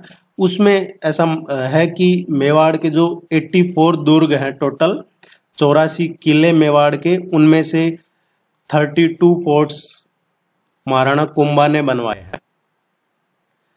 ये क्वेश्चन पूछा जाता है डिफरेंट तरीके से। राणा कुंभा का एक क्वेश्चन एग्जाम में आता है। राजस्थान की सबसे कम सीमा किस राज्य की सीमा से लगती है? राजस्थान की सबसे कम सीमा किस स्टेट से लगती है? देखिए, राजस्थान की जो सबसे ज्यादा जो अंतरराज्यीय इंटर स्टेट जो बॉर्डर है, सबसे ज्यादा किसके साथ है राजस्थान का? 1600 किलोमीटर है राजस्थान का मध्य प्रदेश के साथ। और सबसे कम जो इंटर स्टेट बॉर्डर है, अंतरराज्यीय सीमा राजस्थान की सबसे कम लगती है 89 किलोमीटर, ये पंजाब के साथ है। तो ये क्लियर हो गया होगा, सबसे ज्यादा राजस्थान का किस राज्य के साथ सीमा लगती है? मध्य प्रदेश। और सबसे कम पंजाब के साथ। एक क्वेश्चन और यहां से पूछा जाता है कि राजस्थान और पाकिस्तान के बीच अंतरराष्ट्रीय सीमा कितनी है? तो 1070 किलोमीटर राजस्थान बॉर्डर है जो पाकिस्तान से लगा हुआ है। इस क्वेश्चन का जो करेक्ट आंसर आएगा सबसे कम पंजाब से। ऊपर माल क्या है? ये क्वेश्चन मोस्टली एग्जाम्स में पूछा जाता है। ऊपर माल क्या है? ऊपर माल ये एक पठारी भाग है जो प्लेट्यू लैंड कह सकते हैं, प्लेट्यू है।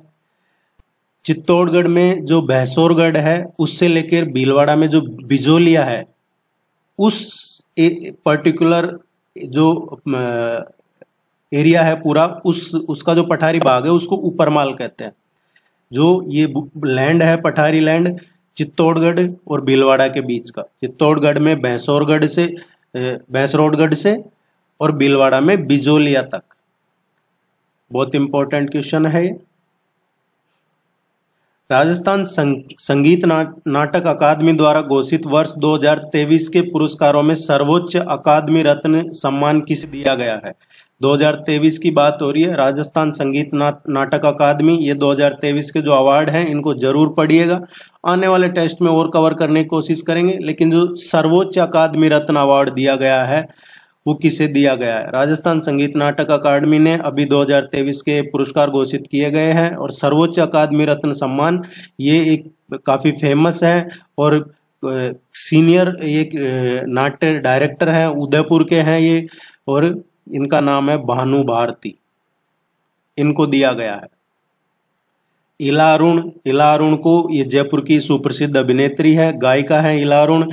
इनको 2022 का फेलोशिप सम्मान प्रदान किया गया था अभी रिसेंटली। तो ये भी ध्यान रखना आपको, 2022 का फेलोशिप सम्मान इला अरुण को दिया था, 2023 का जो भानु भारती को दिया। हाल ही में हरीशचंद्र माथुर राज्य लोक सेवा संस्थान का महानिदेशक किसे नियुक्त किया गया है?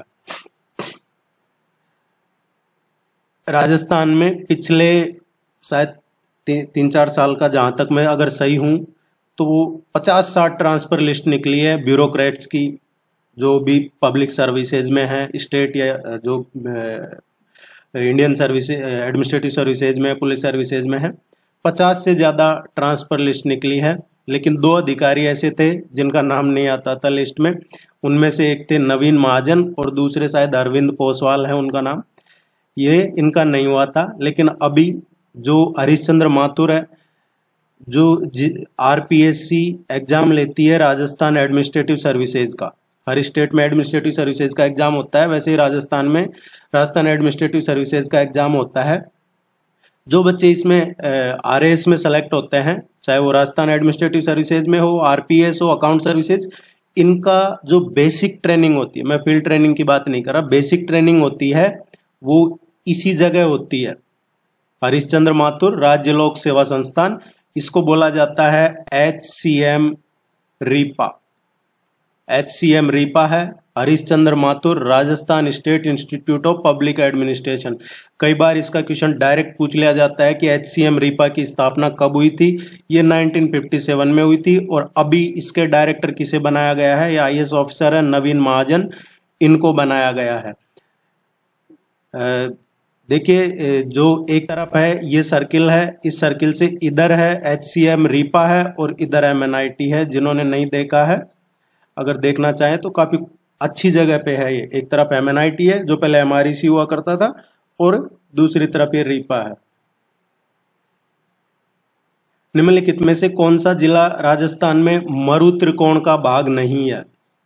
इनमें से कौन सा जिला है जो मरु त्रिकोण का भाग नहीं है? मरु त्रिकोण क्या है? ये डेजर्ट ट्रायंगल है। इसमें 3 जिले आते हैं, जोधपुर, जैसलमेर और बीकानेर। जोधपुर, जैसलमेर और बीकानेर, ये 3 जिले मरु त्रिकोण पर्यटक विकास से संबंधित हैं।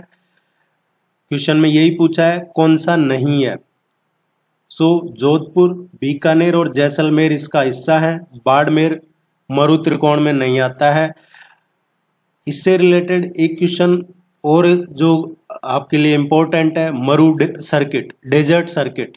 डेजर्ट सर्किट इसमें कौन आते हैं? डेजर्ट सर्किट में जैसलमेर, बीकानेर, जोधपुर और बाड़मेर, ये चारों ही डेजर्ट सर्किट में आते हैं।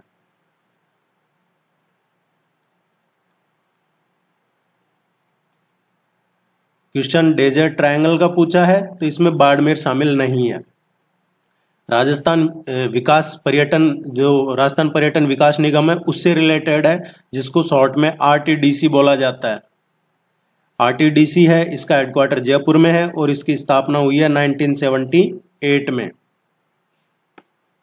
एक और जो स्वर्णिम त्रिकोण है उसका पूछ लिया जाता है कई बार, गोल्डन ट्रायंगल। उसमें कौन आता है? गोल्डन ट्रायंगल में दिल्ली है, आगरा है और जयपुर है, ये गोल्डन ट्रायंगल में आते हैं।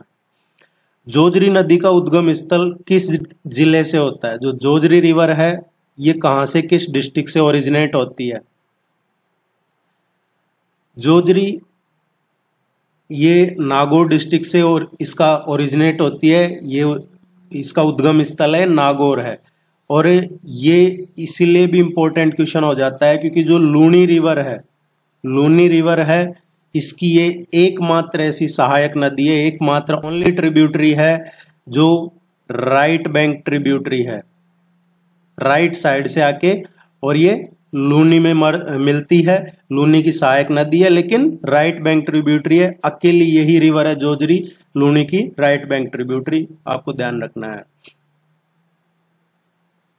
राजस्थान में तीसरा मेगा फूड पार्क कहां बनाया जाएगा? राजस्थान में तीसरा मेगा फूड पार्क, देखिए पहला मेगा फूड पार्क कहां बनाया गया? राजस्थान में जो फूड पार्क क्या है, जो मेगा फूड पार्क है वो एग्रीकल्चर उद्योग को विकास करने के लिए ये बनाए जाते हैं। जो कृषि आधारित उद्योग हैं उनको विकसित करने के लिए, उनका विकास करने के लिए मेगा फूड पार्क बनाए जाते हैं। अब राजस्थान में पहला कहां पे बनाया था? राजस्थान में पहला बनाया था अजमेर में। अजमेर में किस जगह बनाया था?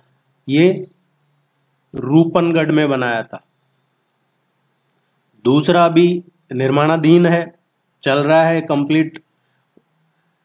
तो दूसरे का पूछा जाता है तो पलाना। पलाना किस जिले में है? बीकानेर जिले में।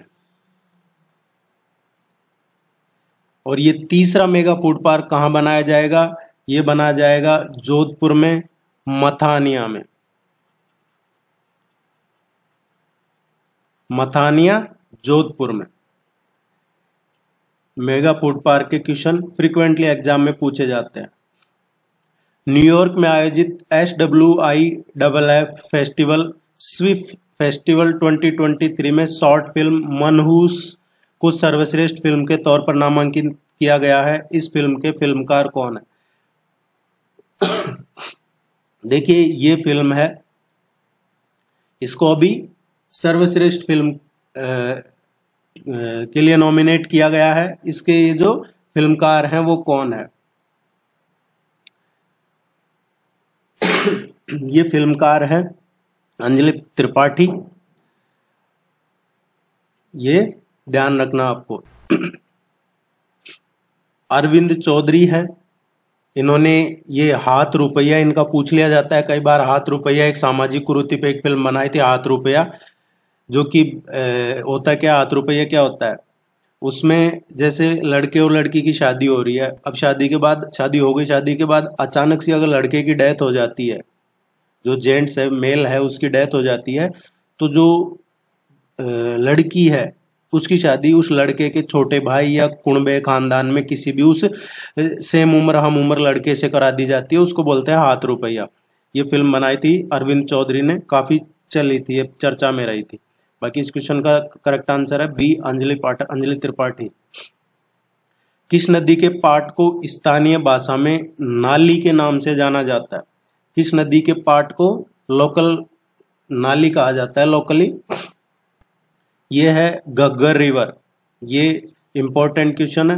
घग्गर रिवर को स्थानीय भाषा में नाली के नाम से भी जाना जाता है। घग्गर रिवर कहाँ से ओरिजिनेट होती है?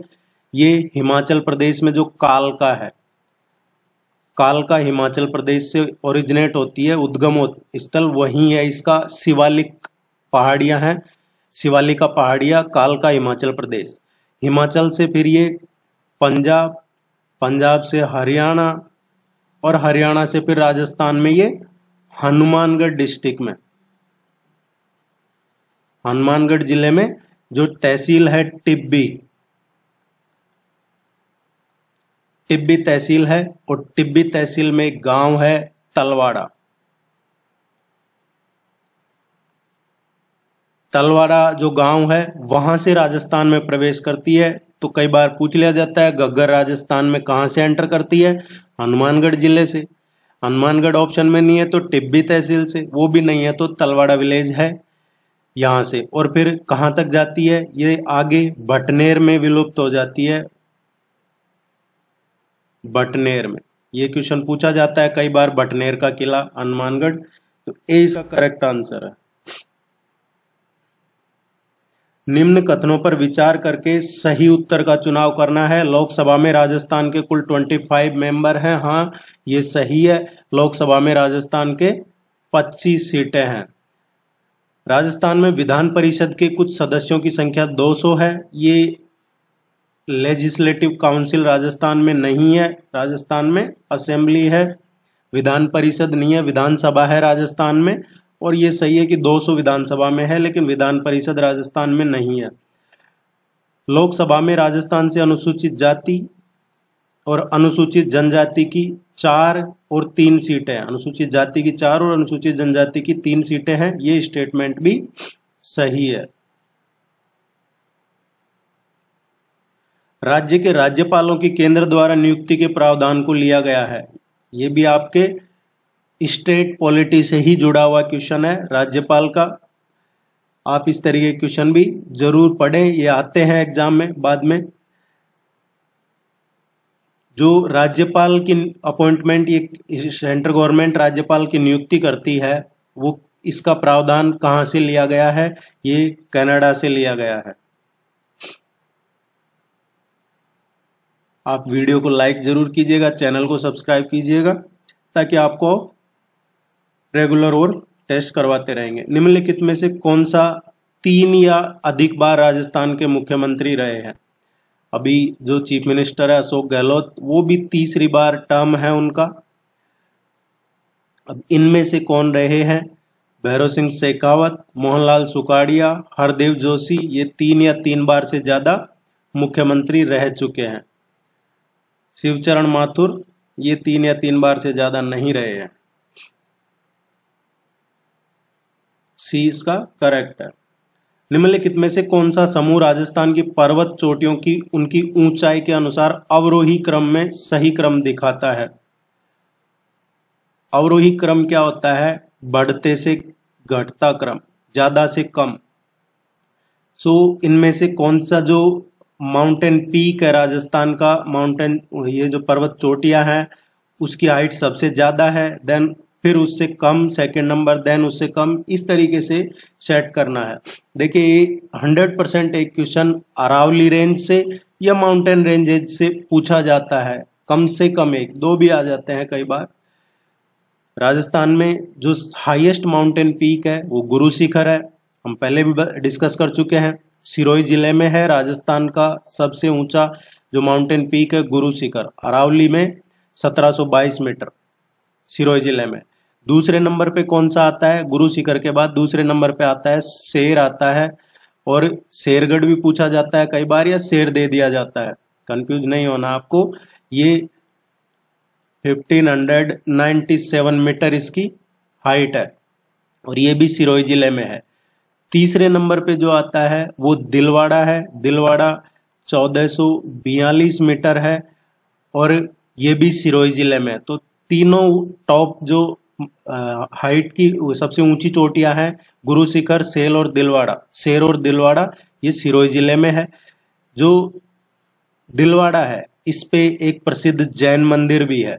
ये पूछा जाता है कई बार कि प्रसिद्ध जैनियों का मंदिर इनमें से किस जगह है, तो दिलवाड़ा सिरोही में है। चौथे नंबर पे जो आती है वो है उदयपुर में जरगा। पांचवें पे जो आती है वो अचलगढ़ है। इस तरीके से आप जरूर पढ़िएगा, कई बार पूछ लिया जाता है कि जो नदर अरावली है उसका सर्वोच्च पीक कौन सा है, तो नदर अरावली, उत्तरी अरावली का सर्वोच्च पीक रघुनाथगढ़ है, वो सीकर में है।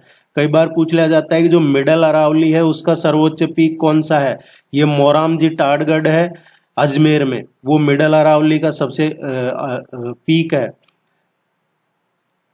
कई बार इस तरीके के क्वेश्चन पूछे जाते हैं एग्जाम में। अब इस क्वेश्चन की बात करते हैं, तो इसका जो करेक्ट आंसर आएगा टाटगढ़, खो, बिलाली, रोजा बाकर, ये इसका सही करेक्ट आंसर आएगा। क्योंकि जो टाटगढ़ है ये अजमेर में ही है, मोरामजी टाटगढ़ 934 मीटर। इसके बाद है खो है, ये जयपुर में है 920 मीटर। तीसरा ये खो बिलाली हो गया। उसके बाद में जो रोजा बाखर है, खो और बिलाली, जो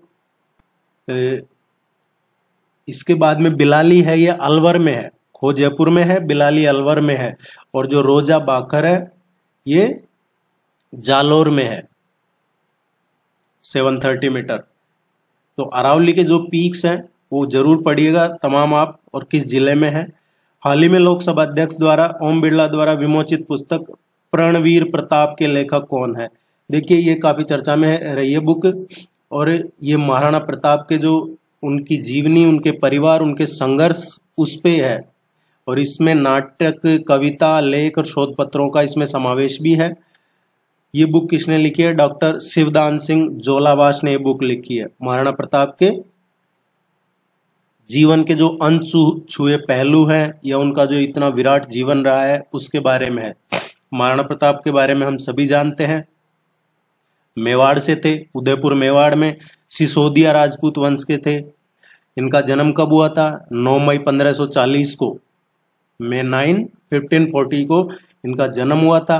राजस्थान में जो बादल महल है, कुंभलगढ़ फोर्ट है उसमें बादल महल है, वहां पे इनका जन्म हुआ था। कई बार पूछा जाता है विक्रम संवत कैलेंडर के अनुसार महाराणा प्रताप की जयंती, तो वो ज्येष्ठ मास में जो शुक्ल पक्ष तृतीया है उसको मनाई जाती है। इनके पिता का नाम महाराणा उदय सिंह था, माता का नाम है जो जयवंताबाई था, जो पाली के सोनागरा अखराज की पुत्री थी। इनका विवाह किससे हुआ था? 1557 में अजबदे पंवार के साथ इनका विवाह हुआ था। अमर सिंह इन्हीं के पुत्र थे। इनका उपनाम पूछ लिया जाता है कि महाराणा प्रताप का इनमें से उपनाम कौन सा है, या कीका उपनाम इनमें से किसका है, तो कीका, मेवाड़ केसरी और हिंदुजा सूरज, ये तीन उपनाम हैं, ये आपको ध्यान रखने हैं। कीका, मेवाड़ केसरी, हिंदुआ सूरज, ये महाराणा प्रताप के उपनाम है। इनके घोड़े का नाम चेतक था, इनके हाथी है राम प्रसाद और लूणा। ये इस तरीके की चीजें आपको ध्यान रखनी है। इनका बचपन है जो भील समुदाय के साथ बीता था, और भील है जो अपने पुत्र को कीका कह के बुलाते हैं, इसीलिए महाराणा प्रताप का भी उपनाम कीका पड़ गया था। कई सारी चीजें इनसे पूछी जाती है, एग्जाम से रिलेटेड है। जो अकबर के साथ इन्होंने, जो अकबर ने संधि प्रस्ताव भेजे थे इनके पास, वो पूछ ले जाते हैं। जलाल खान, मान सिंह, भगवंत दास और टोडरमल के टाइम पे जो 4 संधि प्रस्ताव भेजे थे राणा प्रताप को, वो पूछे जाते हैं कई बार। इसके अलावा जो राणा प्रताप से रिलेटेड आपको पढ़ना है, वो दिवेर का युद्ध कब हुआ था, अक्टूबर 1582 में, वो पढ़ना है।